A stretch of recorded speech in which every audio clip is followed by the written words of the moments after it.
As a celebration of the UK AZ Festival, we've had an opportunity to talk to several British authors, and we are today, this afternoon, enjoying one of my absolute favorite writers. These books on the table in front of you are, in fact, my personal books, written by Robert Goddard, and I'm going to call him a novelist because I think it's not appropriate to label anything that he writes. They are marvelous works of fiction. Would you agree with that, Mr. Goddard? Certainly, yeah. I'm happy to agree with that.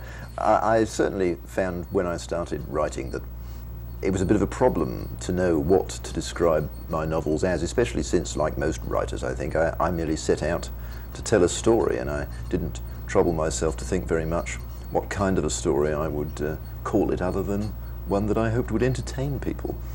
And that could be a drawback at the outset of a writer's career, because I mean, both in Britain and in this country, there's a tendency to pigeonhole books. And if you don't fit neatly into a particular pigeonhole, it can sometimes be a handicap. But I haven't found that to be the case once I've got sufficiently well known by people. A lot of them do include crimes. Almost all of them involve mysteries of one kind or another. In fact, all of them. And I'm certainly trying to use suspense, uncertainty, and intrigue to heighten the reading experience. So out of all that jumble of epithets, we can call them whatever you like, as long as people enjoy them. That's the object of the exercise. You'd probably gag if I told you that the shorthand in this country for many suspense novels is to call them femjep, childjep, malejep, whatever it is, all standing for things like women in jeopardy and children in jeopardy. And certainly, well, I would not call your books malejep, what a ghastly phrase. You do, and I think it's interesting for suspense novels because they are not so often written from the male point of view. It does give you an interesting opportunity to explore the male psyche and men in fraught positions.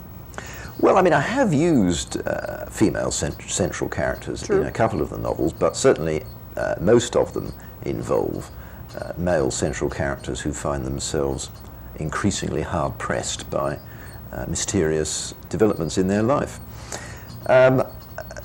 I'm not sure that I've set out to explore the concept of man in jeopardy or man-jep. That's not all right. That's how I ruined your day by bringing it up. I've really set out to find a character who can share the reader's uncertainty about what is going on, and somebody with whom the reader then goes through the story, sharing the moments at which the truth is slowly unravelled. But I do enjoy putting characters who are quite ordinary, who lead real lives and have a lot of baggage from their life carried with them. I enjoy the process of putting them into situations where they have to face up to their own abilities or inabilities, and to see if they can cope with the problems I throw at them. I find it more interesting, really, to explore how somebody who is not gifted at the use of submachine guns or in self-defense actually copes with dramatic circumstances. I think it's more interesting to see how they cope, because it's much easier for most of us to identify with that than it is for us to identify with somebody who is already gifted at dealing with whatever life throws at them. Certainly, in many suspense stories, if one went all the way back, for example, to Horace Walpole and his 1764 classic, The Castle of Otranto, which came, in fact, from an antiquarian dream. I guess Walpole himself was an enthusiastic antiquarian. There's architectural material in all these early books. It seems as though, if you think about Rebecca, the house is a major character. Setting seems to be so important in a suspense novel, and oftentimes the setting itself can be the major character. I know when I read Into the Blue, your first book about Harry, I was entranced with the island of Rhodes. Is setting something that really moves you, that might even get you interested in the story? Yes, it does. And I think really the reason why, as you say, architecture features in this kind of novel is that you're looking to create atmosphere, and the environment is part of the atmosphere. I mean, I chose Rhodes out of a number of possible Greek islands, and then when I went there, what I found there really influenced the way the story unfolded at the beginning, because I use, as far as possible, authentic, real locations in all of the books, because I'm always looking for authenticity, and so I use real places, and I find that readers enjoy that as well. And from those real locations, the story often seems to write itself in terms of what happens in those places. Certainly the mountain on Rhodes where the disappearance occurs at the beginning of Into the Blue, Prophetus Ilias, had an atmosphere of menace and silence and watchfulness that very much invested itself in the scene that I wrote. And one of your books, I believe, starts on an ocean voyage, does it not? On a transatlantic crossing. And the ship contained whatever happened for that length, but then, of course, you went ashore. And in other words, your books, if you think about, for example, Rebecca, where the house circumscribes all of the action, and that oftentimes seems to be true in a suspense story, yours are not circumscribed by place. They tend to move according to where the story takes people. Yes, I don't myself think that I would want to write a book that was entirely set in one location, although if the story required that, then that's no doubt what I would do. But thus far, the books have tended to involve a certain amount of travel. But that's also a bit of a metaphor for the development of the character. As they travel physically, they're also traveling psychologically and discovering more and more about themselves and the nature of the mystery that they're caught up in. A bit of movement heightens that sense, I feel, and there's and also enables, in some of the books, me to create a chase situation, which naturally involves moving around.